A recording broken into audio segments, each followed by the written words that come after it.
오 팀장님이 오셨으면은 네. 근본을 따져야 되니까. 잔뜩 긴장하고 있습니다 지금. 따져야 예. 되니까. 네. 아니 뭐 이미 철지난 뉴스가 돼버렸습니다만 잭슨홀 연설만 해도 잭슨홀 네. 미팅만 해도 지난 8월 네네. 제목은 어마무시하더라고요. 예, 그렇죠. Structural Shift 예. in Global Economy. 네네.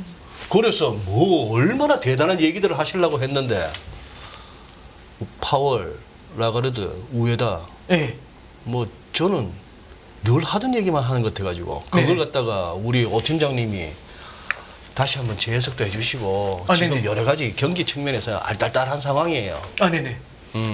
이게 저희 이제 잭슨홀에서도 처음에 이제 타이틀 나왔을 때 그러니까 사람들이 굉장히 많은 상상을 했던 것 같아요. 저도 마찬가지로. 상상을. 예. 와, 이게 뭔 얘기 할까? 뭔 얘기하려고? 근데 그 전에 여러 가지 빌미를 준 것 중에 뭐가 있었냐면 첫 번째는 이게 있었죠. 2% 물가 목표에 대한 얘기가 있었습니다. 네. 지금 2% 물가 목표가 있는데 그거 너무 빡세지 않냐. 이거 3으로 올려야 되지 않냐. 2.5나 이제 이런 걸 이제 기대를 했었죠.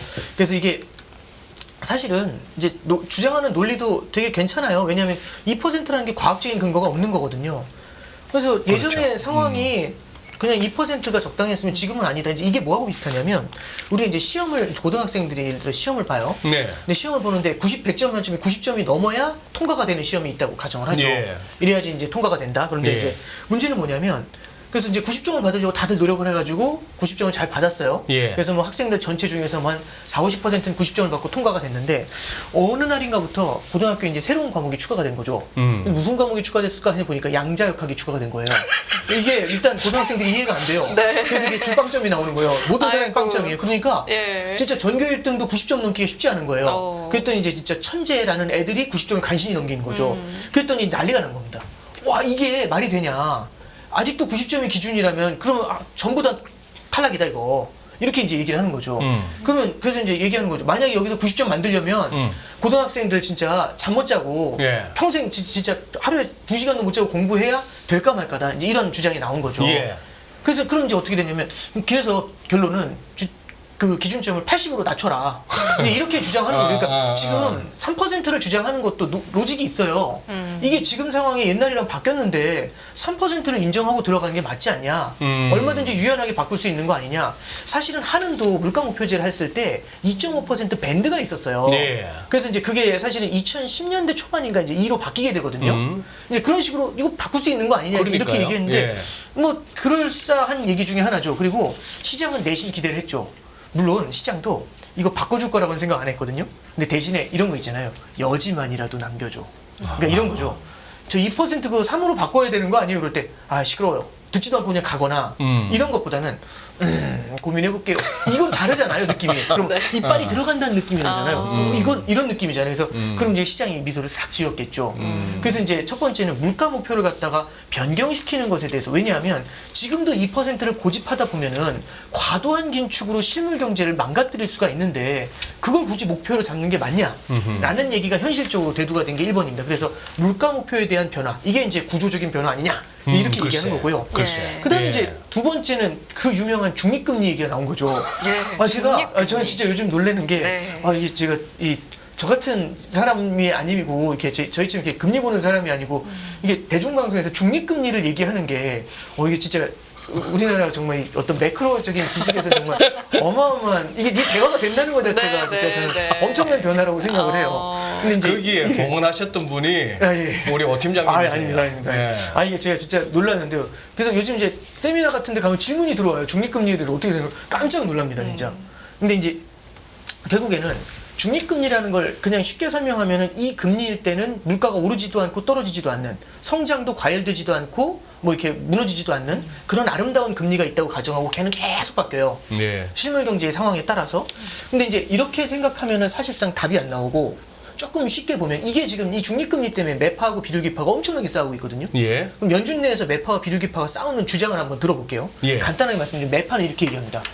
이제 그 옛날에 보면 영어 교과서에 How big is big 이런 말이 나와요. 그게 뭐냐면 크다는 게 도대체 얼마나 큰 거냐 이제 이렇게 물어보는 거죠. 얼마나 커야 큰 그럼 거냐? 지금도 높다고는 하는데 금리가 높다고는 하는데 얼마나 높아야 높은 거냐 이제 이렇게 물어보는 거죠. How high is high 이렇게 물어보는 거죠. 네. 그럼 이제 우리가 금리가 높은 금리라는 걸 한번 잠깐 생각해 보는 거죠. 네. 그러니까 실제로 쉽게 한번 생각해 보시면 5.25에서 5.5잖아요. 지금 기준금리가 예. 높잖아요. 높죠. 직관적으로 높잖아요. 높죠. 높죠. 예. 왜냐하면 우리가 여태까지 본 것 중에서 와 이 금리를 볼 수 있을까라고 생각했는데 그 금리에 온 거잖아요. 그럼 높은 금리죠. 근데 높은 금리인데 매파가 얘기하는 거죠. 이게 진짜 높아요? 이렇게 물어보는 거죠. 아니 높잖아요. 옛날 거 보면 그렇게 비교하는 게 중요한 게 아니라 높다 낮다의 기준이 뭐냐. 긴축적인 금리냐 긴축적이지 않은 금리가 뭐냐 이걸 한번 정의해 보자는 얘기죠.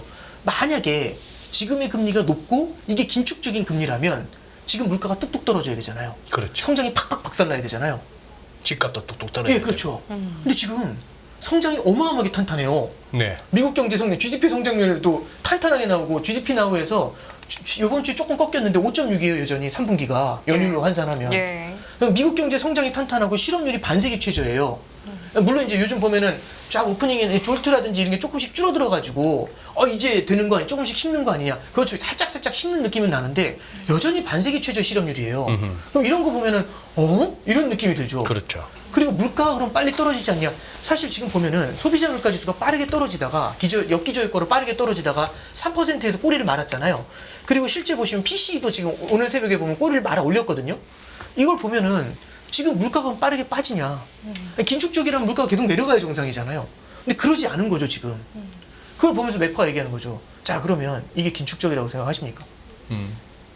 그래서 이제 얘기하는 거죠. 우리는 물가를 잡기 위해서 조금 어려운 표현을 미국 그 연준에서 얘기하는 게 restrictive한 금리를 유지하자, 제한적인 금리를 유지하자 이렇게 얘기해요. 그 예. 앞에 sufficiently라는 단어를 붙여요. 충분히 긴축적인 금리, 충분히 제한적인 금리를 유지해야 된다. 네. 그렇게 얘기하는데 그럼 지금 금리가 충분히 제한적인가요? 이렇게 물어보는 거죠.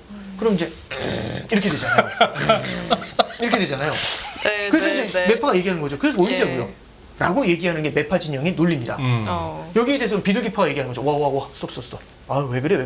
거기도 워. 예, 그렇죠. 와, 이렇게 얘기하는 거죠. 그러면서 이제 하는 얘기가. 제 사전 거거든요. 죄송합니다. 죄송한데 제가 그냥 트레이드마크를 네. 썼습니다. 아이고, 아닙니다. 와, 이제 편히 이렇게 하는 쓰십시오, 거죠. 예. 잠깐 보시죠 하면서 얘기하는 거죠. 한번 들어보시면 지금 좀 오해하시는 게 좀 있다. 지금 금리는 높은 게 맞다. 내가 봤을 때 높다.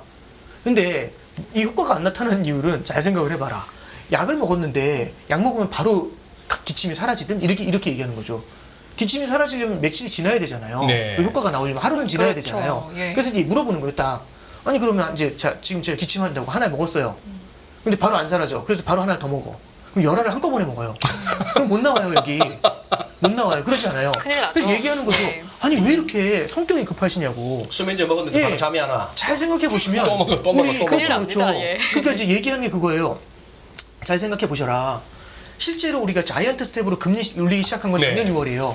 작년 7, 8월만 해도 미국 기준금리가 2%였어요. 예. 1% 후반대에서 2%대였어요. 그러면 금리 인상의 효과가 예전에 어떤 그 옛날에 경험적인 분석을 통해서 보면은 실제로 1년에서 1년 반 정도 지나야 효과가 나타난다고 하는데 네. 그 효과를 봐야지 좀 시간을 두고 보면은 주저앉을 텐데 네. 왜 그렇게 서둘러요? 라고 얘기하는 거죠. 그래서 이게 여러분 말은 맞는데 이게 효과가 나타날 거니까 좀만 기다려요 라고 얘기하는 거죠. 그래서 둘이 싸워. 또 이 얘기도 그렇잖아요. 그래서 타임렉이 있다는 말을 쓰는 거죠. 예. 타임렉이 있다고 둘이 그래서 싸우는 거죠. 근데 이게 증명이 안 되잖아요. 예. 기다려봐요 얘기하는 거고 여기는 아니에요 여기 얘기하는 거고 그럼 가봐야 알잖아요. 그러니까 이제 둘이 이제 합의를 보겠죠. 그럼 쇼부를 치면 어떻게 나오냐면 이렇게 나와요. 금리 인상을 천천히 가요 이렇게 나와요. 그러면 75bp 올리던 걸 50bp 올리고 50bp 올리던 걸 25bp 올리고 25bp 올리던 걸 12.5bp로 올릴 수가 없으니까 한 템포 쉬고 한 번 올리고 한 템포 쉬고 한 번 올리고 가죠. 그래서 시장에서 얘기하는 게 6월엔 쉬고 7월에 올렸으니까 9월엔 쉬고 11월에 달려가겠다라고 생각을 하고 있는 겁니다. 그래서 사실 중립금리라는 걸 놓고서 성장이 주저앉거나 물가가 주저앉지 않으면 이거는 중립금리보다 아직까지 우리가 충분히 높은 금리를 만든 게 아니니까 더 올리자고 말하는 게 매파의 주장이고요. 그 얘기는 뭐냐면 실제 우리가 적절하다고 생각하는 것보다 그 중립금리가 많이 올라가 있을 수 있다는 얘기고요. 예. 이 주장을 뉴욕 연준에서 이 주장을 갖다가 리포트를 하나 올린 게 있어요. 그때 이제 이게 제대로 점화가 된 겁니다. 그래서 이제 얘기한 거죠. 잭슨홀을 앞두고 이런 보고서를 올렸다는 것 자체가 잭슨홀에서 중립금리 얘기를 많이 한다는 얘기겠네? 라는 우리의 아름다운 상상의 나래를 막 펼치게 만들어줬죠. 네. 그래서 이제 중립금리 변화에 대한 얘기와 여기서 힌트를 얻게 되면은 네. 매파가 추가 금리 인상에 대한 이 여지를 만들어낼 수 있지 않냐. 이제 이게 그렇죠. 두 번째였고 네. 세 번째는 너무 길게 말씀드려서 짧게 말씀드리면 인플레이션이 고착화될 수 있다라는 두려움. 왜냐면 이 인플레이션이 생각보다 오래 갈 수도 있을 것 같아요. 네, 네. 구조적인 변화 때문에 요 세 가지를 놓고서 이제 요번에 이제 그 잭슨홀에서 사람들이 이제 어떻게 되나 이제 이 결과를 기다렸던 거죠. 네. 그래서 이제 여기에 대해서 말씀하셨던 것처럼 파월이나 라가르드나 아니면 우에다나 이제 같이 얘기를 다 했는데 여기에 대한 얘기들이 제 생각에는 파월 의장도 제 생각에 의도적으로 중립기업 받고 나왔어요. 중립기업 박으면서 뭐든지 뭘 말을 해도 매파적으로 보였다가 바로 비둘기 던지고 비둘기 던졌다가 매파 던지고 그러니까 이게 듣다 보면은 오매비 이렇게 확확 바꿔요. 전략적으로. 예, 그렇죠. 전략적인 네. 것 같아요. 이제 아주 균형 잡히게 대본을 그러니까 읽을 수밖에 없는 것 같아요. 정말 나이스하게 만들었거든요. 근데 대신에 수미 상관이 있어가지고 처음과 끝을 만들었는데 처음에 뭐라고 시작하냐면 작년 그 잭슨 올 때 8분짜리로 완전히 분위기 잡아버렸잖아요. 싸하게 만들었잖아요. 그랬죠. 8분짜리 해가지고 네. 그게 너무 짧게 끝나니까 이번에는 작년보단 길게 할게요. 이렇게 얘기하니까 사람들이 네, 좋은데 이제 이렇게 시작을 하잖아요. 그래서 아, 처음에 네. 그냥 비둘기 이렇게 네. 다 흥분한 거예요. 비둘기 했는데 중간에 가다가 막 매를 막 계속 던져요. 그런 다음에 이제 맨 끝에 어떻게 끝나냐면은 이제 킵앳잇이라는 표현을 쓰죠. 계속해서 해나갈 겁니다. 근데 이 킵앳잇이라는 게 지난 작년도에도 끝날 때 킵앳잇이라고 해서 끝났어요. 킵베리. 네, 그게 이제 볼커 자서전 제목이거든요. 그래서 볼커 모멘트를 살려냈다. 이제 이런 얘기를 예. 평가를 받았던 그 단어인데 제 생각에 그거 마지막에 그거 상당히 신경 써서 배치했을 겁니다. 아니 한번 잠깐 생각해 보면 잭슨홀 연설문을 쓰는데 이 연설문을 애드립으로 그냥 그 10분 전에 쓰고 들어가진 않았을 거잖아요. 그렇진 쓴 않겠죠. 다음에 예. 제 생각엔 수백 번은 고쳤을걸요. 이거 딱 놓고서 이 문장에 대해서 사람들이 시장이 어떻게 반응할 것 같냐고. 중립기업 받기 위해서는 얘를 갖다 수십 번 난도질을 했을 거잖아요. 실제 그런 장치가 굉장히 많이 보여요. 굉장히 많이. 뭐냐면 이제 예를 들어 이런 거죠.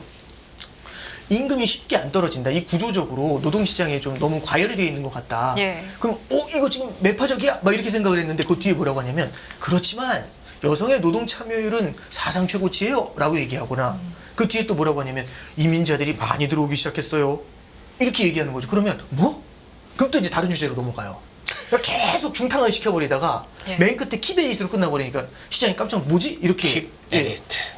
팀장님 그러면 네. 중립기업을 박으려고 했지만 네. 이렇게 시소를 우리가 탄다고 해도 미세하게 약간은 더 무게를 두는 곳이 있잖아요. 그러니까 제가 봤을 때는 살짝 매파 쪽에 무게를 뒀는데 킵에잇이라는 표현도 되게 중요하지만 네. 그 앞에 뭐가 있었냐면 이런 표현을 써요. 중립금리에 대한 얘기가 있었거든요. 예. 이제 두 가지 얘기. 먼저 하나 말씀드리면 네. 2% 물가 목표에 대해서는요. 그럴 일 없다. 2% 우린 지킨다. 그게 연준의 신뢰를 얻는 것이다. 이제 이렇게 예. 얘기를 해요. 그거는 네. 예, 일단 내줘. 그러니까 라가르드도 뭐라고 했냐면 라가르드는 더 중요한 주장을 해주는데 그렇게 하면은 시장의 기대를 앵커링을 시킬 수가 없다고 얘기해요. 앵커링이라는 게 닻을 내리는 거거든요. 그래서 무언가 기준점이 있어야 되는데 계속 이 기준점을 바꿔주면은 시장은 계속 더 많은 걸 기대하는 거죠.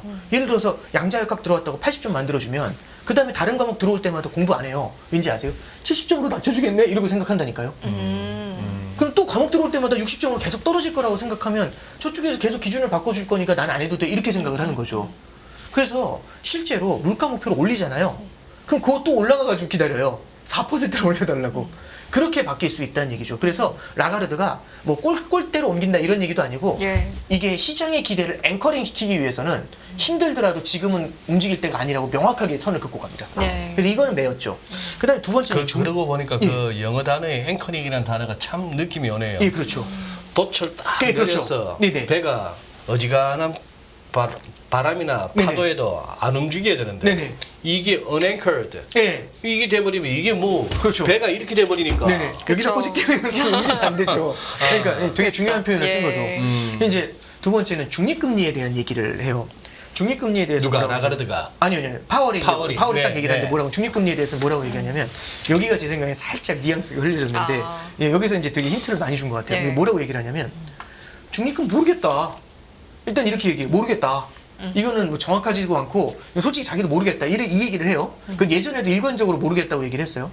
근데 다만 지금 이 중립실질금리라는 게 현재 플러스 상태고 파지티브라고 얘기를 해요. 근데 두 번째는 또 뭐라고 더 하냐면은 거기다 이게 플러스 상태인 건 맞고 두 번째는 시장에서 측정하는 것보다 메저드라는 표현을 써요. 시장에서 측정하는 네. 것보다는 높은 금리, 시장에서 측정했었을 때 높다라고 얘기를 한다.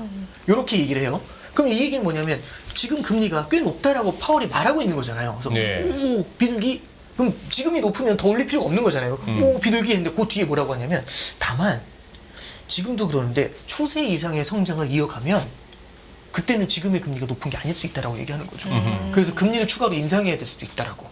요거를 얘기를 해요. 그러면 사실상 이게 중립적으로 보이지만 이 얘기는 뭐냐면 향후에 우리 성장률 전망치를 보고서 움직이겠다는 얘기가 되거든요. 그럼 잠깐만요. 여기서 이제 성장률 전망치를 본다는 얘기잖아요. 예. 그럼 여기 조금만 넘어가면 우리가 뜻밖의 인물을 만나게 돼요. 잭슨홀 연설, 잭슨홀 그거 시작하기 이틀 전에 예. 제가 이제 그분을 보고서 형이 왜 여기서 나와 이런 생각을 했거든요. 그분이 누구냐면 누구시지? 예, 예. 블라드가 등장한 거예요. 그 잭슨 홀의 예, 아니 그 잭슨홀 등장하신 게 아니라 그 CNBC하고 블룸버그 아, 인터뷰에 인터뷰로. 갑자기 블라드 전 총재가 등장하신 거예요. 지금 퍼듀 대학에 가신 분인데. 지금 예. 경영대학 원장으로 가셨던가? 네, 그렇죠. 근데 네. 이분이 블라드 뭐 아시겠지만 매파 중에 매파다라고 또 얘기를 하시지만 예, 예. 사실 연준내에선 천재라고 했었고 이 사람이 말한 게 여태까지 너무 잘 맞았거든요. 그냥 사례를 들어드리면 이제 2021년도에는 빨리 테이퍼링 시작해야 된다고. 아. 그리고 21년도 초에는 22년도 초에는 100bp 올려야 된다. 먼저 다들 100bp 두 번 올리기도 네. 힘든데 혼자 네 번 올려야 된다. 200bp도 모자란다. 네. 그리고 막 5% 가야 된다. 이런 얘기를 했는데 중간에 어떤 일이 있었냐면 22년도 7, 8월에 시장 무너지니까 경기 침체 온다고. 다들 경기 침체 온다고. 그랬더니 블라드가 얘기할 때 인터뷰할 때 피식 웃으면서 월스트리트에서 내지는 학계에서 너무 오버하시는 것 같은데 경기 침체 아니에요? 라고 얘기하는 거죠. 그래서 물어봐요. 아니 테크니컬리 GDP 성장률이 두 분기 연속으로 마이너스인데 무슨 소리냐고. 이거 경기 침체의 시그널 아니냐. 그랬더니 블라드가 그때 뭐라고 하냐면 잘 들어보세요. GDP도 있지만 GDI라는 게 있어요. 이렇게 얘기를 해요. 그건 소득 기준이거든요. 예. GDP는 생산 기준이고 GDP는 마이너스지만 GDI는 플러스예요. 이렇게 얘기를 하는 거죠. 그래서 이거 지금 그렇게 심각한 경기 침체 아니고 금리 더 올려도 됩니다. 근데 끝내요. 경기 침체 안 왔잖아요. 아직. 아직. 저는 아직 이게 뒤로 미뤄지고 있다라고 생각을 하지. 예. 이제 이게 안 올 거라는 생각은 안 하지만 anyway 경기 침체는 벗어났지 않습니까? 네. 어쨌든 그 사람이 말한 게 맞았지 않습니까? 그래서 사실은 저도 이 사람이 뭐라고 하는지는 좀 궁금했어요. 근데 딱 등장해서 하는 얘기가 이렇게 얘기를 합니다. 6%까지도 금리를 올려야 돼. 또 깜짝 놀라는 거죠. 우리 저 준비해 오신 자료도 한번 한번 띄워볼까요? 화면에 띄워놓고 네네. 같이 예. 얘기를 듣는 한번 게 보시죠. 제가 기사를 시각적으로 읽어드리죠. 청각적으로. 예. 네. 기사 한번 보여드리겠습니다. 좋습니다. 예. 네. 여기 이제 빨간색 줄만 읽어드릴게요. 23일에 세인트루이스 연방준비은행에서 15년 동안 총재직을 했던 블라드는 금리가 6%를 넘길 위험을 언급했다. 이렇게 나와요. 6%. 예. 그러면서 그 밑에 줄에는 올 가을 금리를 다시 인상해야 할 것이라고 생각한다고 밝혔다. 그럼 이게 9월이나 11월 중에 금리 올린다는 얘기잖아요. 예. 근데 한다면 9월보다는 11월이겠죠. 저기 금리는 예. 기준금리겠죠? 네, 그렇죠. 네, 네. 최근에 경기 가속화가 요즘 보면 경기 좋아지니까 경기 가속화가 몇 달 동안 계속되면 연준은 금리를 더 올려야 할 수 있다. 이렇게 얘기해요. 근데 이게 뭐라고 얘기했냐면 지난 6월 전망에서 FOMC 전망이에요. 경기 침체가 큰 비중을 차지했대요. 그러니까 성장률 전망이 낮았겠죠. 잠깐만, 이게 또 좀 더 시청각 교육이 제대로 되려면은 예. 저 화면 오른쪽에 예. 우리 또 일타 강사 오건영 팀장님의 예. 입 모양과 또 반짝거리는 눈빛도 예. 보면서 들어야 그러지. 그게 나오나요? 예. 예. 이제 뭐라고 나오냐면 지난 6월 전망에서 이 문장이 되게 중요해요. 네. 경기 침체가 큰 비중을 차지했는데 이제 그 시나리오는 사실상 물 건너갔다. 그래서 올가을 금리 인상을 당해야 할 것이다. 이렇게 얘기해요. 잠깐만 보세요. 이게 네. 무슨 얘기냐면 이게 이 문장을 그냥 지나가면은 신문 기사 같은 문장밖에 안 되지만 이 내용을 보셔야 돼요. 6월 전망이라고 나오잖아요. FOMC에서는 3, 6, 9, 12월에 경제 전망을 해줘요. 그래요. 셉이라고 해가지고 예. 네. 그럼 얘가 나오는데 그럼 이제 6월달 FOMC에서는 전망치가 있었겠죠. 9월달에도 이번에 전망치가 나올 거예요. 근데 6월달 전망치에는 성장률 전망이 0.4에서 1.0으로 상향 조정됐어요. 그거 예. 이따 보여드릴게요. 예. 근데 이제 그건 좀 이따 보여드리겠지만 그럼에도 불구하고 6월달에 연준 위원들이 FOMC 위원들이 금리를 결정하기 전에 연준의 스텝이라는 분들이 있어요. FOMC 스텝은 이제 그 금리 결정하시는 분들이 아닌데 전문가들이죠. 이코노미스트들. 그분들이 들어와가지고 앞에서 막 판 깔아가지고 경제가 어떻게 되고 이런 얘기를 해요. 그때까지 뭐라고 했냐. 올해 초부터 그 6월달 FOMC까지는 마일드한 소프트한 경기 침체의 가능성이 있다. 이 얘기를 줄곧 얘기했거든요. 예. 근데 7월 달에는 FOMC 의사록 발표됐잖아요. 7월 달에 FOMC 예. 의사록 나왔잖아요. 항복했어요. 경기 침체가 아닌 것 같다고. 이제 그 다시 스태프들이 항복했거든요. 또 이제 노랜딩이 네. 노랜딩이 확실하다기보다는 그쪽으로 이제 기울었죠. 일단은 단기적으로는 경기 침체 가능성 높지 않다라고 항복을 해요. 그럼 잠깐 보세요. 6월 달까지는 경기 침체의 내용을 담은 거잖아요. 근데 7월에 항복했죠. 예. 그럼 성장률 전망이 어떻게 될 것 같으세요? 올라간다는 얘기. 올라가겠죠.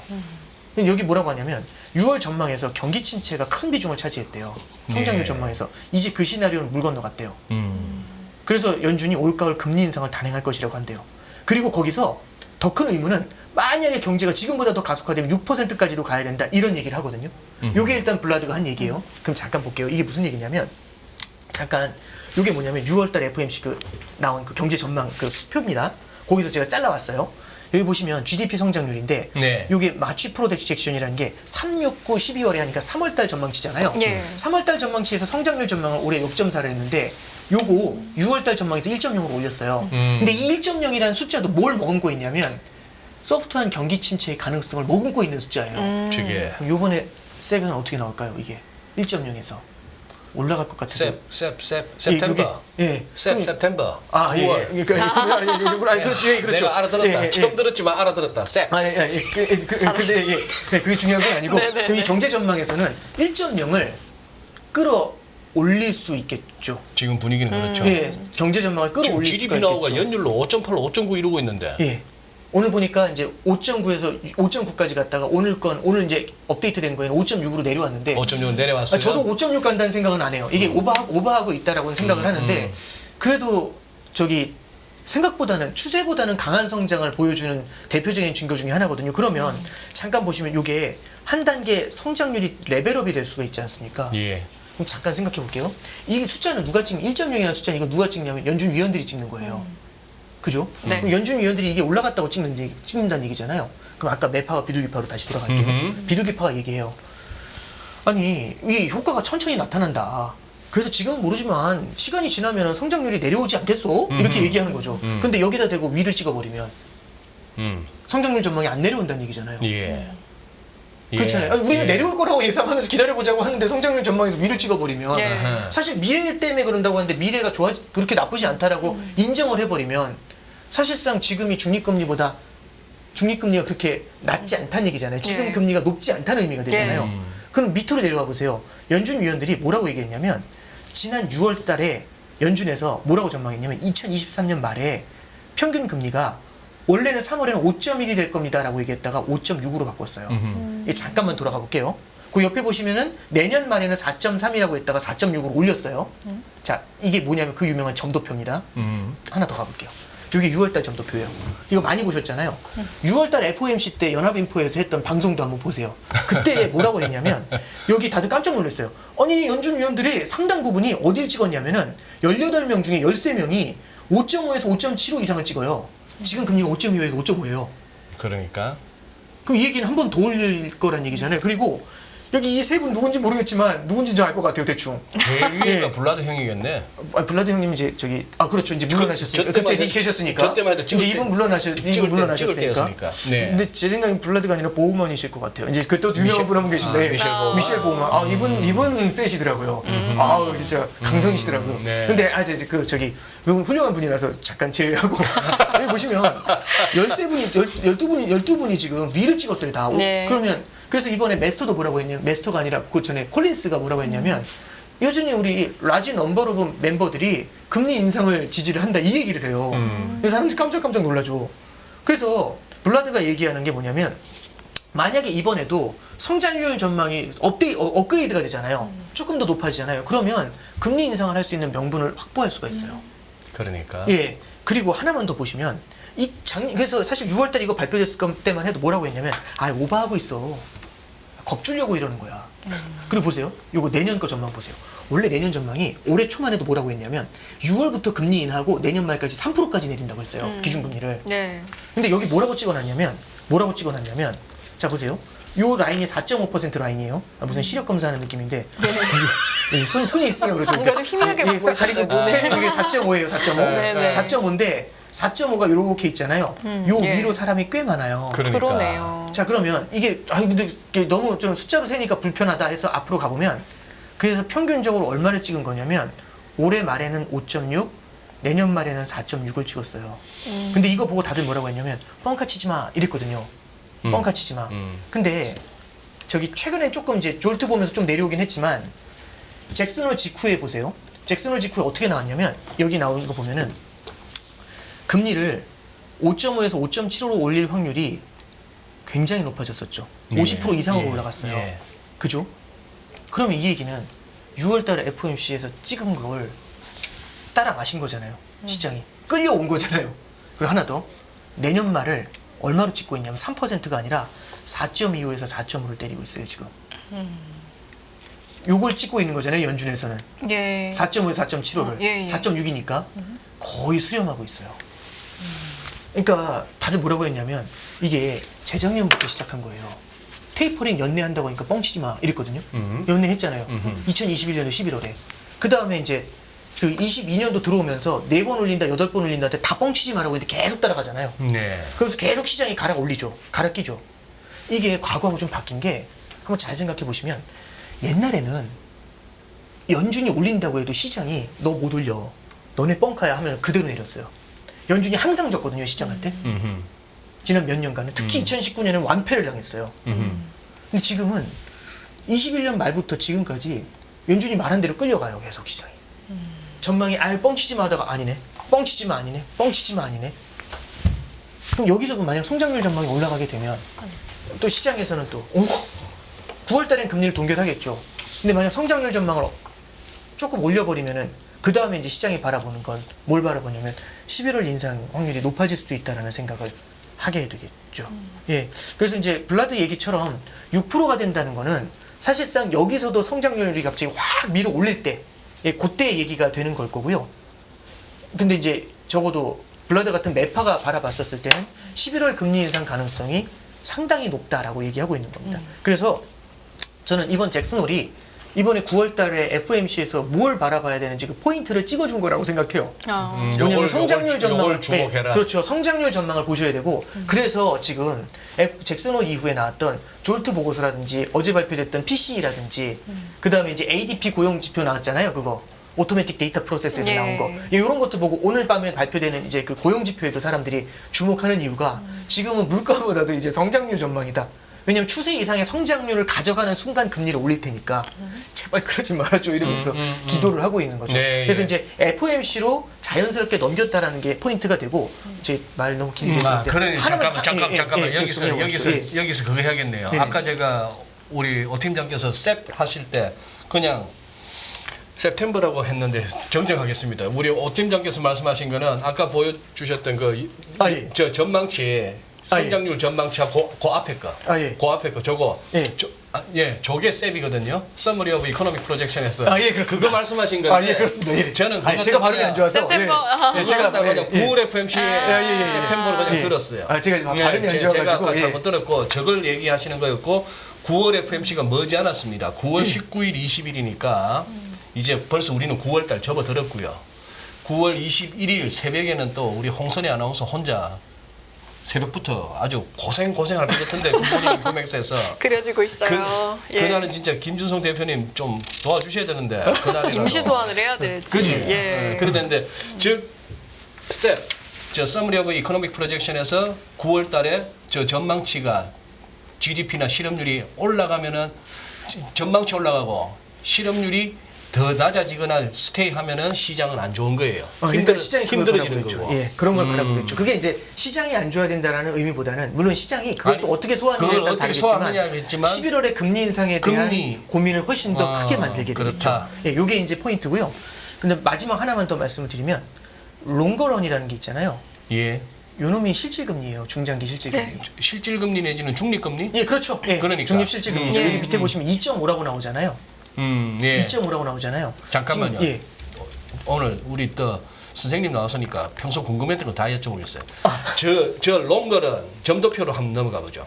점도표로 넘어가면 항상 저 찍는 거 중에 제일 오른쪽 칸에 있는 거죠. 네, 롱거런 요겁니다. 저게 가운데 싹 몰려 있는 중간값이 지금 2.5입니다. 수년째 2.5%예요. 네, 네. 그러면 저게 이제 장기적으로 봤을 때 저걸 중립금리 내지는 뭐 실질금리 하고 있는데 네. 저게 즉 장기적으로 봤을 때 2.5% 정도에 가야 된다 이런 얘기인데 저게 저걸 연방기금금리 기준이에요? 아니면은 실질금리 기준이에요. 연방 뭐예요? 기준금리 기준이죠. 연방 기준금리를 저 정도 가야 되는데. 실질금리 기준이 되는 거고요. 이게 왜냐면 이렇게 보시면 돼요. 그러니까 명목으로 따졌을 때요. 이게 왜냐면 2.5라는 숫자가 어떻게 나온 거냐면 중립실질금리, 물가를 제외한 중립실질금리는 0.5 정도로 추정해요. 여기에 뭘 더하냐면은 지금 연준이 목표하는 금리에 2.5%에서 인플레이션 목표치 2%를 빼면은 0.5가 나오는 거죠. 그렇죠. 예. 0.5%. 그래서 명목 금리가 되는 거죠. 예. 그렇게 이제 보시면 되는데 네. 잠깐 보시면요. 지금 이제 되게 중요한 표현을 써주셨는데 자 보세요. 요게 지금 여기 너무 작아서 요 그림이 너무 작아서 확대. 이렇게 가져왔어요. 오케이. 이렇게 가져왔는데 요게 2. 요게 지금 9월달 요게 6월달 거예요. 6월달 걸 보시면 2.5가 이렇게 선이 있는데 여기 사람들이 쫙 몰려 있잖아요. 예. 근데 이런 배신자들 누가 이렇게 위에다 이렇게 찍어놓고 있잖아요. 이게 뭐냐면 이 실질금리가 올라간다고 얘기하는 거예요. 중립금리가 올라간다고 얘기하는 거예요. 이분들이. 그러니까. 예, 이런 사람들이 배신자들이 등장하고 있는 거죠. 근데 잠깐 보시면 2.5 선 밑으로는 지금 2.5 선 밑에 몇 명 있냐면 하나, 둘, 셋, 넷, 다섯, 여섯, 일곱, 한 10명 정도 있어요. 예. 자, 2.5 선 위로 꽤 많은 인력이 있죠. 예. 자, 옆으로 와보세요. 요게 3월 달이에요. 3월 달에 2.5 선 밑에 대부분 있죠. 4명을 제외하고. 지금 사실상 중립 실질금리를 볼 때도 중립금리를 볼 때도 3월 달보다 6월 달이 좀 올라왔다고 하는 사람들이 늘었어요. 그래요. 예. 그러면 이번에 어떻게 될 것 같으세요? 만약에 중립금리를 바라보는 시각이 있다면 예. 여기서도 변화가 생겨요. 그래서 사실 많은 분들이 얘는 잘 안 봐요. 다 요거 보거든요. 그것만 봤죠. 사실 저도 2025년은 잘 안 봐요. 책에 있어서 안 보는데 얘도 잘 안 봤는데. 네. 저 양반들이 자기들 찍은 대로 갔었나? 네, 그래서 근데 이제 사실 뭐 찍는 대로 간다라기보다도 네. 지금 이 사람들이 이분들이 이제 중립금리를 바라보는 시각인데 사실 이거 볼 때 예전에는 이거 보고 퉁쳤어요. 변한 게 없네. 변한 근데 게 변한 건 없지만 숫자적으로 평균으로는 변하지 않았지만 2.5 기준선에서 금 밟고 있는 사람의 숫자가 줄어들고 있어요. 위로 좀 올라가고 있어요. 표현이 금 재밌네요. 이 사람들 있는 뭐 하는 사람. 거야. 네, 네. 예. 이런 생각이 좀 들어요. 그래서 저는 이제 요번에 이제 제가 잭슨홀에서 중립금리 얘기하다가 블라드 치고 들어가가지고 지금 이렇게 이번 9월달 FOMC의 관전 포인트까지 쭉 연결해 예. 드렸잖아요. 네. 왜 연결해 드리냐면 저는 이제 다음 달에 나올 거니까. 네. 예. 그래서 이번 한 달 동안에 나오는 이슈들 중에서 이런 걸 좀 바라보셔라. 네. 이런 관점에서 이걸 한번 쭉 한번 설명을 예. 해드려봤습니다. 근데 뭐 바라보기도 하겠지만 네네. 전망치도 말씀해 예. 주시면 좋을 것 같습니다. 예. 그러니까 이게 네. 미래라는 거는 아무도 알 수 없거든요. 근데 왜 이 없지만, 말씀을 드리냐면 예. 결국에는 이게 모두가 침체가 온다고 생각하거나 모두가 금리를 인상한다고 생각을 하면 그러면 또 그 세상이 바뀌는 경우들이 의외로 많거든요. 참고로 말씀드리면 올해 초에 경기 침체가 온다고 하잖아요. 이게 다들 예상을 하잖아요. 네. 그러면 중앙은행에서도 정부에서도 되게 두려워해요. 예. 그러다 보면 그 상황에서 SVB가 터지면 그럼 물불 가릴 게 없거든요.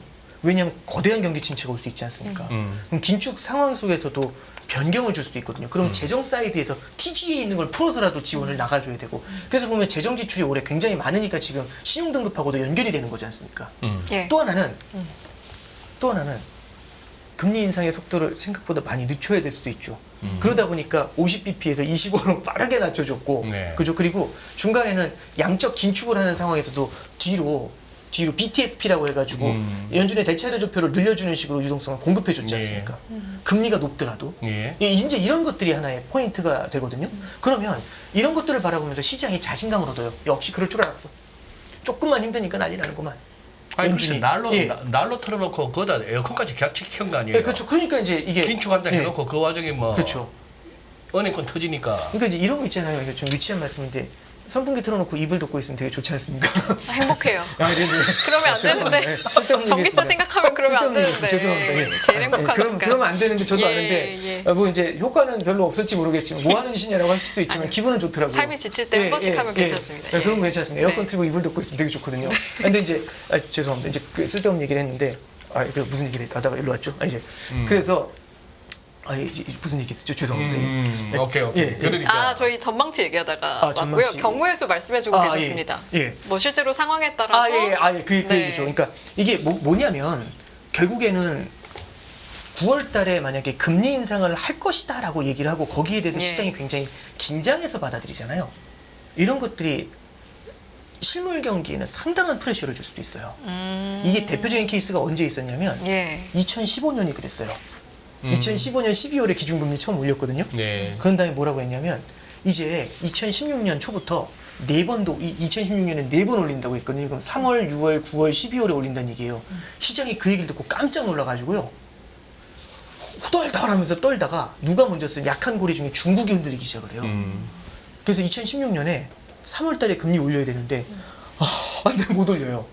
왜냐면 너무 박살이 나니까. 시장도 그렇고 실물 경제도 막 주저앉아 버리니까. 기대 그래서 인플레이션 뚝뚝 떨어지고. 그러다 보니 위안화가 막 약세 가면서 예, 그렇죠. 7위안 넘어서고. 네, 그게 위안화 사태였던 거죠. 그래서 실제로는 16년도 내내 한 번 올려요. 16년도 12월에 그건 자존심이에요. 자존심이 4번 올린다고 했던 그 4번 올린다고 하다 한 번 올린 게 연준이 이제 뭐냐면 약간 뭐 밑보인 거죠. 약간 좀 약점 잡힌 거죠. 예, 그러니까 이제 다 시장이 그런 거잖아요. 힘들면 바로. 그래서 실제로 이제 9월 달에도 아마 이제 그래서 이 말씀드리고 싶은 건 계속해서 시장에서는요. 연준도 그렇고 예. 이 금리 인상이 끝나간다라는 분위기를 계속해서 초를 치려는 노력을 하게 될 겁니다. 예. 만약 시장이 그걸 계속 버티면서 움직이면서 계속 활활 타오르는 실물 경기로 버텨주잖아요. 그러면 그때는 바라보면서 금리 인상을 더 갈 수도 있고요. 예. 그래서 이게 저는 상대가 어떻게 움직이느냐에 따라 달라지는 것 같고요. 저는 이 계속 예전부터 초지일관으로 말씀드리고 있는 게 뭐냐면 9월에 끝난다, 12월에 끝난다 이 말씀보다 중요한 거는 연준은 금리 인상을 끝내거나 금리 인하로 전환되거나 언제 그게 가능하냐면 시장이 기대하는 것보다 조금 더 늦게 움직일 겁니다. 시장이 금리 인상 끝났다라고 하면 거기서 조금 더 나아갈 것 같고요. 금리 인하 이제 할 겁니다. 그거보다 조금 늦게 시작할 것 같고. 왜? 시장이 기대하는 걸 한 번씩 계속 꺾어주려고 할 거예요. 예, 그렇게 보고 있습니다. 네. 우리 일타 강사 오건영 팀장님께서 목을 축이시는 동안에 네. 살짝 휴식하시라고 아, 제가 네. 한번 거들어 보면은 네. 저기 최근에 부다페스트에서 세계 육상 선수권 참 재밌게 봤는데 예. 5,000m나 10,000m짜리 장거리 네네. 있잖아요. 네네. 그거 보면은 꼭 그 초장에 여러 명이 그렇게 빵 하고 이제 예. 이렇게 걷듯이 뛰어가는데 네네. 꼭 하나 더 반 바퀴 앞에 튀는 선수가 있어요. 근데 그 선수 들어오는 골을 못 봤어. 그래 하는데 그 말씀도 드리고 싶고 즉 페이스 조절. 네네. 그다음에 두 번째 파월이 잭슨홀에서 지금 팀장님 설명하신 것처럼 성장이 잠재 성장률보다 높아서 네. 고용 시장이 너무 핫해서 네네. 그래서 우리가 쉽게 이 긴축을 갖다 접을 수가 없어라고 했기 때문에 네. 그저께 네. 2분기 GDP 네. 속보치에서 잠정치로 오면서 싹 좀 낮아지니까 시장이 좋아하더라고 증시가. 네네. 그러니 거기다가 GDP 나오도 갑자기 5.8에서 5.9 가고 하던 게 5.6으로 또 업데이트가 네, 되는 거예요. 그렇죠. 그다음 여기서는 이제 제가 또 양해를 구합니다. 제가 나쁜 놈이라서 그래요. 아, 예. 제가 나쁜 놈이라서 그런데 무슨 말씀을 하시려고?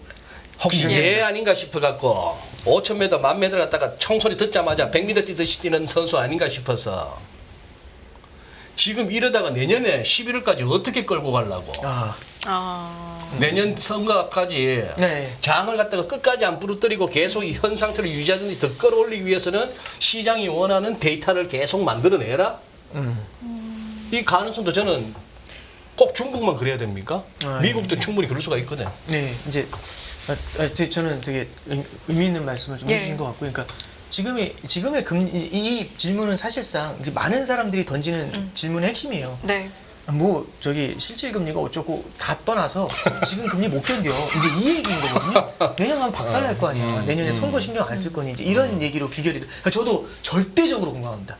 그러니까 왜냐하면 지금 보면은 사실 미국 같은 경우도 이게 실제로 저기 빈부격차가 굉장히 큰 편이거든요. 예. 예. 그리고 저기 하층민에서는 저기 이제 좀 소득이 적으신 분들 사이에서는 노숙자 수가 지금 사상 최고치로 늘어났어요. 기하급수로 늘고 있죠. 왜냐하면 작년에 이게 저기 퇴거를 명령을 하는 걸 이제 끊었잖아요. 그리고 아시겠지만은 이제 학자금 대출 그거 네. 이제 상환이 시작이 됩니다. 네. 그리고 하나 더 말씀드리면 초과 저축을 이제 거의 다 썼거든요. 그렇죠. 예. 그 말씀들 많이 예, 하시더라고요. 근데 이제 한 가지 말씀드리면 초과 저축을 다 쓴다고 해가지고 이제 소비가 줄어든다 그러진 않을 수 있어요. 왜냐하면 아직은 이게 이렇게 보시면 될 것 같아요. 사람이 이제 소비를 할 때 패턴을 보면 예. 이런 케이스를 볼게요. 급여로 돈을 500만 원을 번 케이스가 있어요. 예. 월급 예. 500을 받았어요. 급여로. 내지는 주식 투자를 해서 월 500을 벌었어요. 이번 달에 500만 원을 벌었어요. 네. 둘은 다르죠. 성격이 똑같은 500을 벌었지만 급여라는 건 앞으로 들어올 거라는 기대가 있잖아요. 예. 그죠? 주식으로 500을 벌었으면은 어떤 생각이 드면 다음 달에도 이만큼 벌 수 있을까? 그건 몰라요. 그쵸. 그건 보장이 몰라요. 없죠. 그래서 예. 소비를 하더라도 항상 소득이 있어야지 소비를 자극하거든요. 일회성 소득이라고 생각을 하면은 얘를 오히려 저축을 하거나 쉽게 쓰지 못하는 경우들이 의외로 많이 생겨요. 네. 그리고 저축이라는 것도 있는데 이 저축이라는 것도 사실은 얘는 나중에 불안하니까 언제든지 쓰려고 쟁여놓는 거잖아요. 예. 근데 얘네는 막 쓰는 때가 있어요. 뭐냐면 항상 소득이 도움이 될 때. 아니 월급을 계속 제대로 받고 있고 임금이 올라가면은 왜 찌질하게 살아야 되지? 이런 생각을 할 수 있잖아요. 그럼 어떻게 되냐면은 이 갖고 있는 저축을 허물면서 돈을 쓰면 되는 거죠. 네. 이게 포인트가 돼요. 하나 더. 예. 뭐가 있냐면 그럼 저축이 다 사라지면 못 쓰지 않겠냐? 항상 소득이 버티고 있고 또 하나는 자산 시장도 자산 가격도 항상 소득이 될 수도 있죠. 왜? 주식이 계속 오르면. 지난 10년간 S&P 500 지수 차트 보셨어요? 그러니까 계속 올라가지 않나요? 그렇죠. 나스닥 차 애플 보셨잖아요. 계속 올라가잖아요. 그럼 얘는 항상 소득 아닌가요? 그러니까 사람들이 그렇게 믿게 되죠. 아니 주가는 떨어질 수도 있잖아. 근데 오래 버티면 오르잖아요. 그러지 않나요? 맞아요. 그러면 사람들이 이거를 항상 소득이라고 생각하게 됩니다. 항상 소득. 그럼 어떻게 되냐면 소비를 자극해요. 예. 그럼 급여가 버텨주고 자산 가격이 올라주잖아요. 이 두 개가 소비를 탄탄하게 이어지게 만들어줘요. 저축이 줄더라도. 그럼 저축이 줄면 절벽이냐? 그게 아니라 이 두 개가 버텨주면 되는데 그럼 여기서 이제 핵심은 이 두 개가 버텨줄 때 그중 다른 한 축이 자산 시장이잖아요. 지금 미국 부동산 시장이 다시 뜨거워져 있지 않습니까? 그러니까요. 예. 특히 이제 주식 시장도 그렇지만 부동산 시장도 굉장히 뜨겁거든요. 그래서 네. 이 자산 시장이 향후에 어떻게 버텨주느냐에 따라서 이 소비에 대한 전망도 저는 굉장히 많이 바뀔 거라고 봐요. 예. 그래서 만약에 자산 시장이 작년 같은 경우 빠르게 냉각이 되잖아요. 그러면 사람들이 저축이 있더라도 아껴놔야겠네 이 생각하지 않을까요? 예. 그럴 수 있죠. 근데 이 두 가지가 탄탄하게 버텨주고 있으니까 그리고 사상 최저 실업률이니까 이게 아직은 소비를 갖다가 버텨주게 하는 요인이 됩니다. 그래서 끝났는데 하는데도 계속 이어가는 요인 중에 하나가 이런 거고요. 저는 결국에는 그 우리 서프라임 사태 때 워낙에 저보다도 훨씬 더 그때 중심에 계셔가지고 직접 화면을 보시면서 브리핑 하셨으니까 설명 많이 하셨거든요. 근데 이제 그때 네. 그때는 그때 예. 잠깐 기억을 해보면 네. 결국에는 소득이 늘지 않아도 소비를 이어갈 수 있었던 가장 큰 이유가 미국의 부동산 가격이 끊임없이 올랐기 때문이거든요. 부동산 가격이 끊임없이 네. 오르니까 걔를 미국 사람들은 부동산을 ATM이라고 했어요. ATM 그 ATM이에요. 저기 CD기 돈 빼는 거. 저희가 아는 그 ATM. 네, 집값이 올라가면 대출을 더 받으면 되니까. 그러니까 이거 계속 빼잖아요. 집값이 올라가면 빼고 집값이 올라가면 빼고 하니까 이게 소비를 이어가게 만들었거든요. 그러면 이론적으로 집값이 계속해서 영원히 올라가잖아요. 그럼 소비는 영원히 이어질 수가 있어요. 근데 그 소비가 꺾였던 이유가 집값이 꺾였기 때문이잖아요. 예. 그래서 저는 이게 자산 시장하고도 지금의 인플레이션이 네. 지금의 소비가 상당한 관련이 좀 있지 않나라는 이야기를 생각을 듣다 하고 보니까 있습니다. 그러면 부동산 시장이라던가 뭐 증시라던가 자산 시장에 대한 전망도 필요하겠다라는 생각이 드는데 네. 저는 어렸을 때부터 많이 들었던 그 책이 부자 아빠 가난한 아빠. 예. 네네 다들 예. 많이 들어보셨을 것 같은데 이 저자가 기요사키라는 분인데 이분이 미국 증시 상승 신기루다 또 이렇게 말했더라고요. 아, 여기에 대해서 동의하십니까? 제가 사실 그분을 이렇게 지금 잘 모르시네. 팔로우업을 그러니까 이름은 들어봤는데 팔로우업을 좀 안 네. 해봐서 근데 꼭 그분을 예. 모르신다고 하더라도 근데 이제- 미국 증시 상승의 신기루인가 아닌가에 대한 답변을 주실 수 있을 것 같아요. 그러니까 이제 예. 밸류에이션이 높다라는 것에 대해서는 일부 종목의 밸류에이션이 좀 과하게 높다라는 것에 대해서는 예. 저도 공감하는 부분이 있는데 저는 뭐 그렇게까지 판단하는 게 맞냐? 왜냐면 이제 그런 사람도 있잖아요. 예, 미국은 망할 거고 일본 망할 거고 중국 망할 거고. 그래서 이분이 실제로 미국은 사실상 파산했다라고 말을 했더라고요. 예. 과하신 게 아닌가라는 생각은 좀 들어요. 그러니까 과하다. 이제 뭐 그걸 저는 이제서 그런 해석은 조금 과하신 거 아닌가라는 네. 생각이 들고 저는 조금 다른 관점에서 잠깐 좀 말씀을 드리면 네. 지금 금리가 올라가는 것에 대해서 생각을 할 때 어쩌면 지금의 금리가 올라가는 게 미국 10년 국채 금리가 좀 올라 있잖아요. 예. 이게 옛날 레벨보다 높은 상태에서 잘 버티고 있거든요. 예. 예전 같으면 저 주저앉았어요 벌써. 예. 그런데도 최근에 좀 내려왔더라도 이 뭐 4% 위에서 아직도 놀고 글쎄. 있잖아요. 그리고 이게 좀 신기하다고 생각되는 이유가 이렇게 좀 보면 될 것 같아요. 다른 것들보다도 이 금리를 결정하는 요인이 세 가지가 있잖아요. 첫 번째는 실질 중립금리. 그게 0.5라고 말씀드렸잖아요. 두 번째는 거기에다가 인플레이션을 더해요. 인플레이션 목표치가 2지 않습니까? 예. 그럼 두 개를 합치면 2.5예요. 그래서 아까 전에 롱거런에 2.5가 찍힌 이유가 요 두 개를 더했기 때문이에요. 근데 얘는 단기금리잖아요. 그럼 장기금리를 봐야 되지 않습니까? 그럼 단기금리에서 장기금리가 변하는 게 뭐냐면 기간을 오래 가져가야 되니까 거기에 대해서 기간 프리미엄이라는 걸 줘요. 턴 프리미엄이라고 그렇죠. 턴 하나요? 프리미엄을 주는 거죠. 그래서 지금은 2.5지만 멀리 가면 더 불안해질 수 있으니까 물가도 오를 수 있고 성장도 세질 수 있고 또 무슨 재정 지출 해가지고 이벤트 터질 수도 있고 하니까 여기에 대해서 프리미엄을 더 줘요. 그런데 사실상 글로벌 금융위기 이후에 10년 동안은요. 이 기간에 대해서 기간 프리미엄을 안 줬어요. 거의. 그래요. 왜냐하면 물가가 오를 일이 없어요. 성장률은 지금 구조적인 저성장인 것 같아요. 성장이 올라올 수가 없어요. 물가가 올랐다면 주지 않고 오히려 디플레를 걱정해야 되는데 거기다 대고 무슨 프리미엄을 요구해요. 그래서 실제로 보면은 금리가 그냥 10년짜리 금리나 한 달짜리 금리나 1년짜리 금리나 비슷해요. 2%로 그냥 옆으로 기어요. 네. 근데 그래서 지금- 수익률 네. 목소리 누웠다고 했죠. 그렇죠. 이렇게 누워 있었죠. 근데 지금 이제 계속해서 언급해드렸던 요인이 어떤 부분들을 말씀드렸냐면 첫 번째는 중립금리가 어쩌면 올라갔을 수도 있다는 얘기잖아요. 그 얘기는 0.5가 올라갔을 수 있다는 얘기예요. 그럼 1.0만 돼도 1.0에다가 인플레이션 기대치 2.0을 더하면 3이잖아요. 그렇죠. 그러니까 롱거런이 2.5가 아니라 3이 될 수가 있어요. 지금 오 팀장님 말씀하시는 내용이 바로 얼마 전에 레리 서머스가 네, 얘기했던 그렇죠. 이러다가 네. 미국 10년물 수익률이 6.5 갈 수 있다 했던 그 근거입니다. 아, 예. 예. 뭐, 5%도 5%도 넘을 수도 있다 하는 그 얘기. 예. 네. 그러면 지금 말씀드린 게 다시 예. 한번 말씀드리면 예. 실질 중립금리에다가 인플레이션 기대치, 목표치라고 했고 그 다음에 기간 프리미엄이잖아요. 지금까지는 0.5에다가 실질 중립금리가 0.5였고 인플레이션이 목표치가 2였잖아요. 그러니까 두 개를 합쳐서 2.5가 목표였다고요. 네. 우리는 이렇게 만들게요라고 했던 거예요. 네. 그래서 롱거런이 2.5였어요. 예. 근데 얘가 지금 제가 뭐라고 말씀드리면 얘가 0.5가 1.0이 될 수도 있다는 말씀드렸죠. 아니면 1.5일 수도 그렇죠, 있고. 그럴 수도 있죠. 네, 너무 가지 마시고 1.5 일단 쇼 1까지만? 네, 저도 네. 봐. 예, 저도 왜 많이 무서워요. 그 정도로 가시죠. 저도 예, 축구 예. 봐야 돼서 좀 알겠습니다. 배가 높아지는 게 무서워요. 그래서 1.0으로 일단 하시죠. 오케이. 많이 예, 안 예. 가고. 근데 알겠습니다. 두 번째는 이 인플레이션이 지금 2가 목표인데 2가 쉽지 않을 수 있잖아요. 그러니까. 지금 3으로 올리자고 하는 얘기가 뭐냐면 이거 사람들이 인정한다는 얘기. 2로 가는 건 쉽지 않다고. 그러니까. 그럼 이게 예를 들어서 3이라고 하면 너무 세고 2.5라고 할까요? 2.5라고 한다면 그럼 1에다 2.5 더하면 3.5잖아요. 벌써. 예. 하나 더. 인플레이션이 이제 우리는 뭐하고 똑같냐면 그러니까 인플레이션 한 번도 안 겪어봤던 사람하고 인플레이션을 겪어봤던 시장하고 다르죠. 그러니까 당뇨를 알아본 사람하고 안 알아본 사람은 다르죠.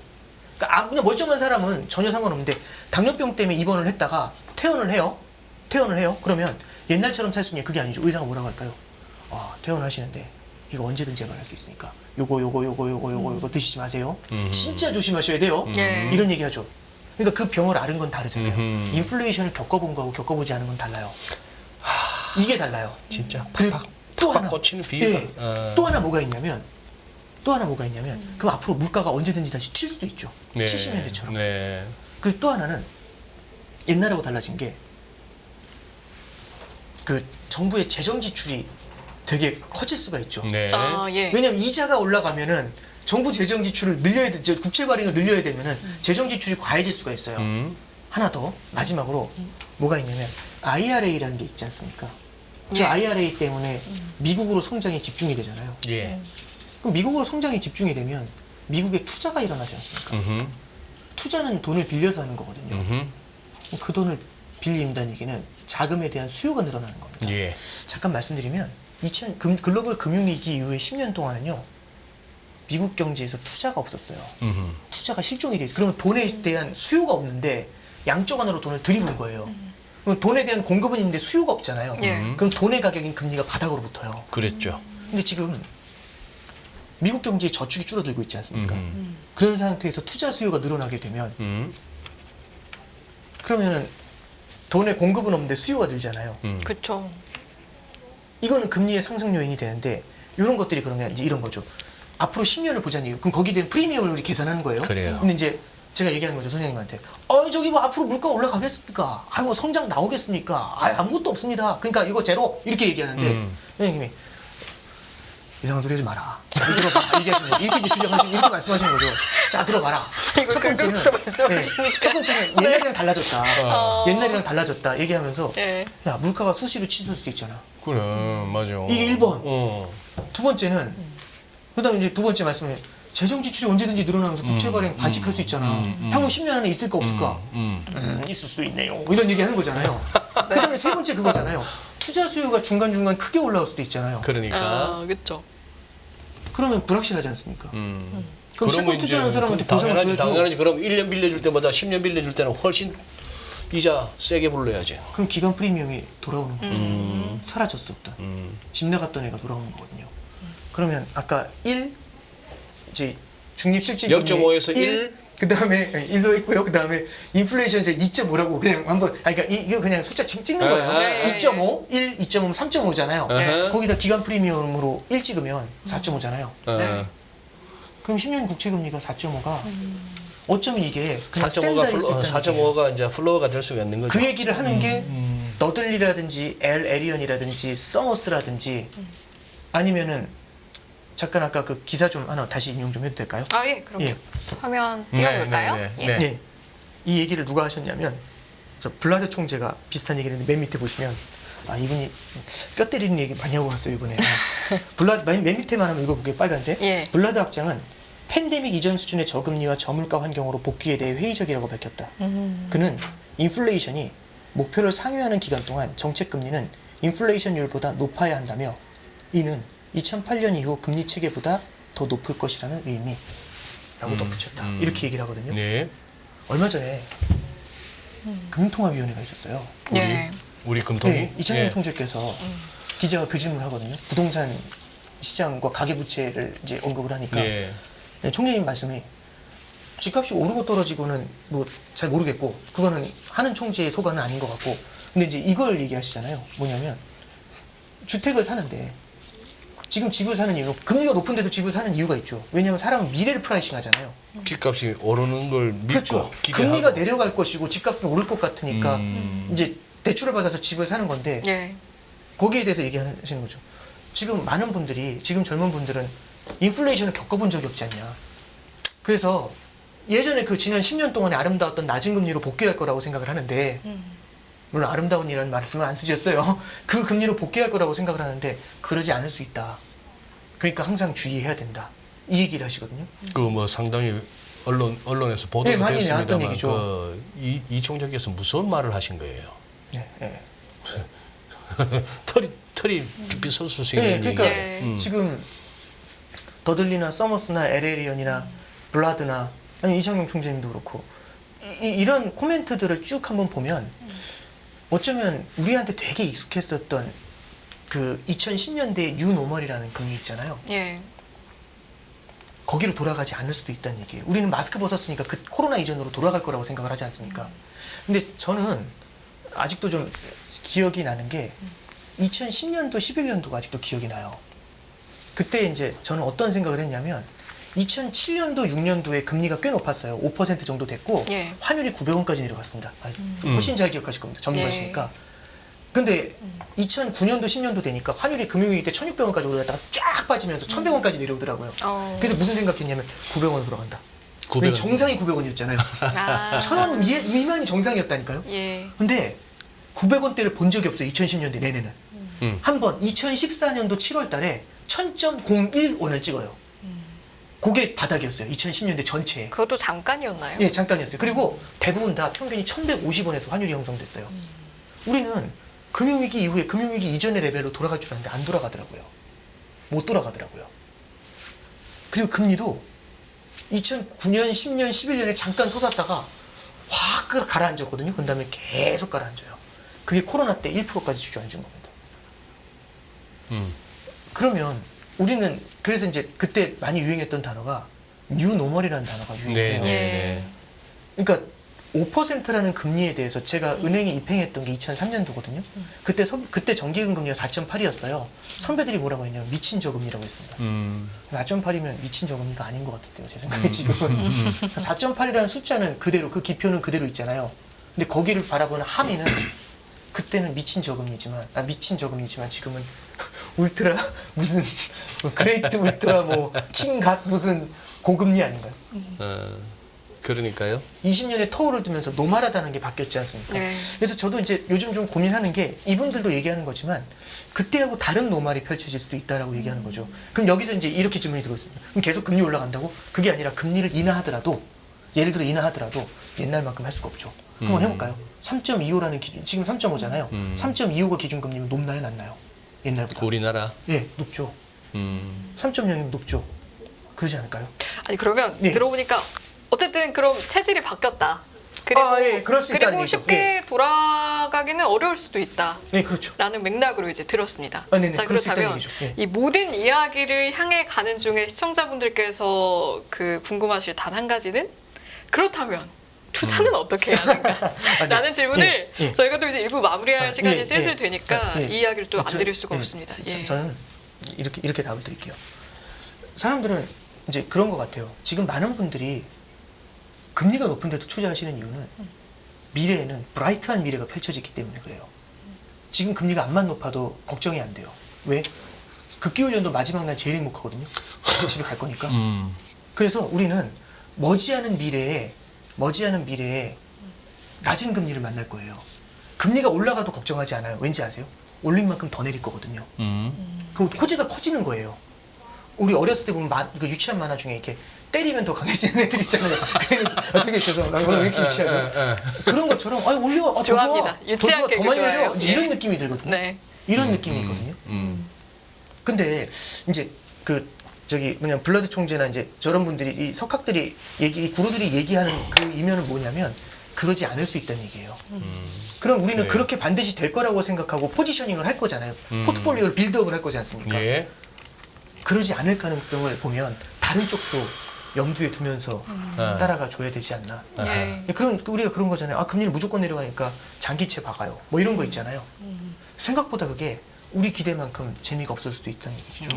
예. 그거는 그래서 금년 들어서 현재까지 수익률이 말하다시피 실패였고. 네. 그러니까 미래를 너무 확정하면서 한쪽으로 포트폴리오를 그래요? 쏘는 거는 쏠아버리는 건 조금 조심하셔야겠다. 이렇게 우리 뭐 여기 네. 연합뉴스 경제TV뿐만 아니라 다양한 매체에서 우리 오건영 팀장을 갖다가 이렇게 모셔서 듣는 거는 그래서 내일 오를까요? 9월달에 오를까요? 내릴까요? 이걸 갖다가 하자는 게 아니고 지금 자칫 오해할 수 있는 게 1시간 가까이 이렇게 오건영 팀장의 설명을 듣다 보니까 뭐야 장 나빠진다는 거야? 그 얘기가 아니거든요. 예. 저도 지금 오늘 어디 가가지고 9월달 초장에는 좋을 것 같습니다. 좀 더 올라갈 것 같습니다. 오늘 삼성전자가 보여줬습니다. 뭐 이렇게 하고 다녔는데 아마 그 얘기 듣고 내일 정리하자는 분들 많으실 거야. 저 인간 입에서 그런 분들 많으실 텐데. 그래요. 지금 오 팀장님 말씀하시는 거는 긴 호흡에서 긴 호흡에서 이제 살펴보시라는 그렇죠. 예. 얘기였죠. 30초짜리예요. 라가르드를 갖다가 그냥 뭐 필요한 만큼 인플레를 갖다 대처하기 위해서 필요한 만큼 좀 고금리를 유지하겠다. 전부 헤드라인을 그렇게 잡았는데 혹시 라가르드 발언 중에 요거 놓치면 안 되는가? 예, 제가 사실 준비한 건 있는데 이게 지금 30초 만에는 하긴 좀 그렇고 잠깐 40초 정도? 마지막 인용만 하나만 우리 자료를 볼 말씀드리면요. 테니까 이따가. 예, 마지막 인용문 보시면 뭐라고 나와 있냐면 저 첫 번째 문단 이제 한국말로 돼 있는 것만 볼게요. 뭐라고 했냐면 22의 주장 라가르드는 최근의 격변은 장기적인 변화를 만들어낼 위협을 준다. 그래서 인플레이션 압력을 정상 수준보다 높이게 되고 통화정책 당국자들의 역할을 복잡하게 할 수 있다. 당혹스럽게 만들 수 있다는 얘기죠. 그 밑에 뭐라고 나오냐면 가격 변동성의 확대가 이를 반복적으로 따라잡으려는 임금 상승을 통해 중기 인플레이션으로 침투하지 않도록 노력해야 된다. 이런 얘기를 해요. 이게 무슨 얘기냐면 물가는 오르다 떨어지다 이렇게 되거든요. 근데 오르고 떨어지는 걸 임금이 만약 따라가게 되면 임금은 올라가면 떨어지질 않아요. 유가는 내려오지만. 그럼 계속 올라간 게 쌓여버리거든요. 그럼 이게 중기 인플레이션을 높여버려요. 맨 마지막 문단에 뭐라고 나오냐면 글로벌 공급의 탄력성이 글로벌 경쟁이 줄어드는 거죠. 그러니까 이런 거예요. 이 제품이 저희 그래서 이런 내용들이 좀 중요하다 이렇게 정리드립니다. 예, 알겠습니다. 네네. 예, 저희 수신호로 인해서 마무리가 됐다라는 점 감안을 좀 부탁드리고요. 그래요. 덧붙이신 내용 있으실까요? 오늘, 네, 예. 오늘도 우리 오 팀장님 뭐 한 시간이 진짜 순삭 아, 예. 휙 가버렸습니다. 아, 네. 예. 그래요. 또 다음 기회에 또 모셔서 또 그 인사이트 듣도록 하겠습니다. 예, 오늘 고맙습니다. 잘 들었습니다. 고맙습니다. 감사합니다. 끝없는 위기 속 기회는 언제나 숨어 있습니다. 성공한 투자 고수들과 나눈 투자의 철학. 다가올 기회를 잡아내는 부의 만찬으로 여러분을 초대합니다. 푸짐하게 한 상 차려놓았습니다. 안녕하세요. 유승입니다. 더 많은 영상을 보고 싶으신 분들은 화면 오른쪽에 있는 구독 버튼을 눌러주시기 바랍니다. 그리고 영상을 보시면서 좋아요는 필수인 거 아시죠? 항상 인포맥스 라이브를 사랑해 주셔서 감사합니다.